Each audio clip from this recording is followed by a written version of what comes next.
શ્રી કૃષ્ણ। હું શીતલબેન આહિર મારી YouTube channel Khodal બુટીકમાં તમારું સ્વાગત કરું છું। મને અવનીબેનની કમેન્ટ આવી હતી કે મેડમ આ કેવી રીતના બ્લાઉઝનું મેઝરમેન્ટ ચાર્ટ લેવાય, કેટલી છાતીમાં કેટલું શોલ્ડર, કેટલું ગળું, કેટલું મૂંઢો હોય તે શીખવાડો।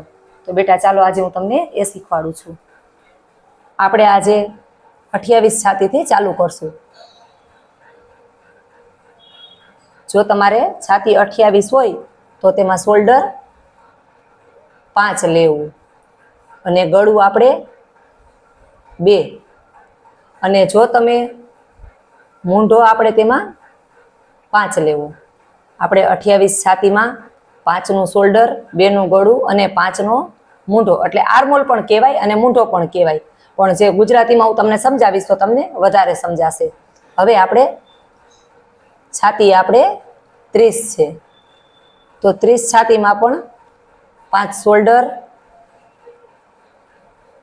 2 ગળું અને મૂંઢો 5.25 લેવો। આ 30 છાતીમાં આટલું લેવાનું હોય છે। અને જ્યારે તમે મૂંઢો માપો ત્યારે આપણે જે અડધા ઇંચનો ક્રોસ આપણે બાદ કરી છે તે બાદ કરીને જ આપણે આ મૂંઢો લેવાનો છે। હવે આપણે છાતી આપણે 32 છે, 32 છાતીમાં પણ 5 નું શોલ્ડર આવશે, 2.25 નું ગળું। બેટા 1 લીટો એટલે 2.25 અને 2 લીટા એટલે 2.5 એ યાદ રાખજો। આ 1 લીટો કરું છું એટલે આ 2.25 નું ગળું છે અને જે આપણે મૂંઢો છે તે 5.5 લેશું। હવે આપણે આ 34 છાતી છે તેમાં આપણે 5.5 શોલ્ડર, 2.5 આપણે ગળું, આપણે મૂંઢો તેમાં 6 નો લેશું। હવે આપણે આ 36 છાતી હોય તેમાં પણ આપણે 5.5 નું શોલ્ડર લેશું, 2.5 નું આપણે ગળું લેશું, 6 નો આપણે મૂંઢો લેશું। હવે આપણે આ 38 છાતી છે તેમાં આપણે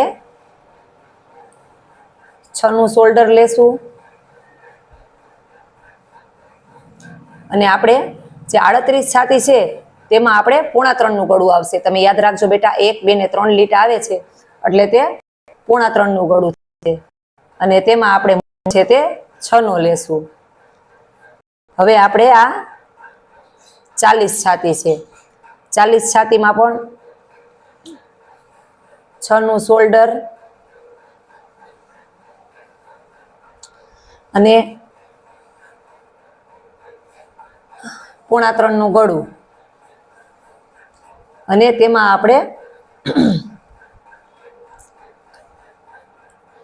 6.25 મૂંઢો લેશું। હવે આપણે આ 42 છાતી, આપણી 42 છાતી હોય તો તેમાં આપણે 6.25 નું શોલ્ડર, 3 નું ગળું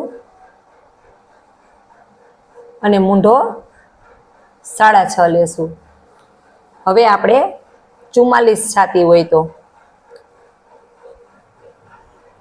જો 44 છાતી હોય તો બેટા